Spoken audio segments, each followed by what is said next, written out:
And the last thing we want to talk about in this chapter is observational research. And as we'll see in a minute, observational research is a good option when you are worried about some of the issues we just talked about with surveys. So as the name suggests, observational research has to do with watching individuals and systematically recording their behavior. Now, there's a lot more to this. There's a lot of choices to consider. Do you want to do this in public places? Do you want to be seen? Do you want to be unseen? What time of days? Those sorts of things are important questions to consider when thinking about your specific research question. But I want to talk about just some general ideas about the advantages of doing observational research, and then, of course, also the disadvantages of doing observational research. So the advantages are that, one, it's a really great way to form the basis of a frequency claim in psychological research. And these can often be preferred to survey research for a couple of different reasons. One, you don't have to rely on people's memories of their activities or behaviors, and you can actually study them directly. If you recall from a couple videos ago, we talked about how one of the no-nos for survey writing is to ask people questions using their memory because they're not likely to be reliable and valid. But here you can surpass that obstacle because you're getting people's behavior in real time, not relying on their memory. The other thing you typically don't have to worry about is social desirability and response sets.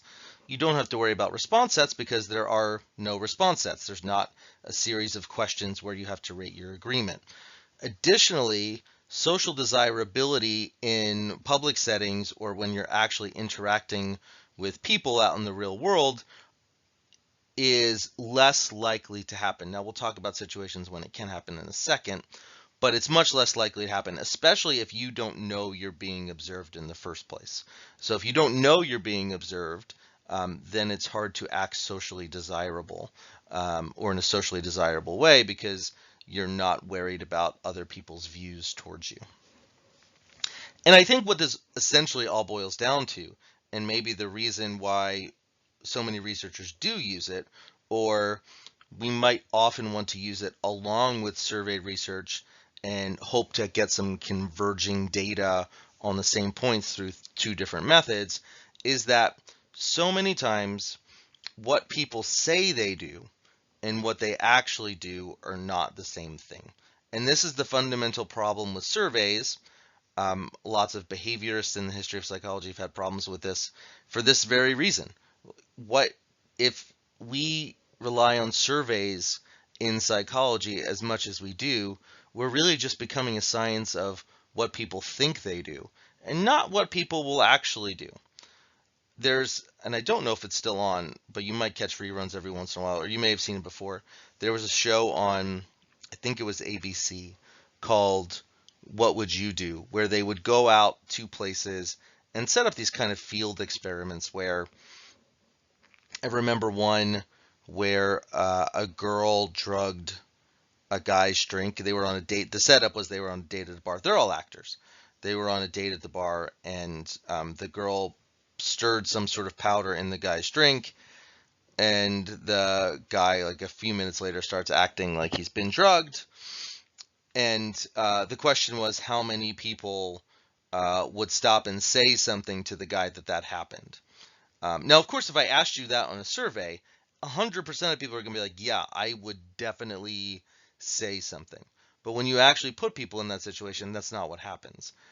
Interestingly enough, by the way, this is not a peer-reviewed experiment, but when a guy does that to a girl, it was something like 80% of people said something in their scenario. But when it worked the other way, it did not work that way.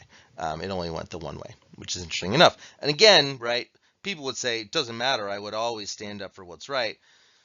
But as social psychology has taught us, that's not always true. And so that's the real value of observational research is you don't have to deal with just trusting what people say. You can actually measure what they do, which is in a lot of ways much more important for establishing a science of psychology.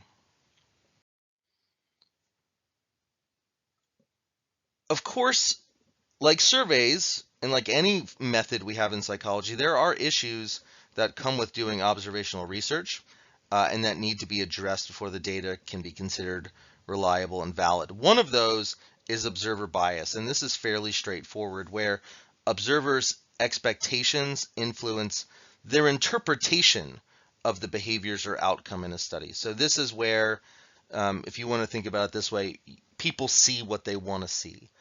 I might have mentioned this example before, but if two people are watching a football game and there's a replay of a close play where we're trying to figure out, did the receiver catch the ball or not, chances are that if, as an observer watching the replay, you were liking the team that's trying to catch the ball, you're more likely going to see that as a catch.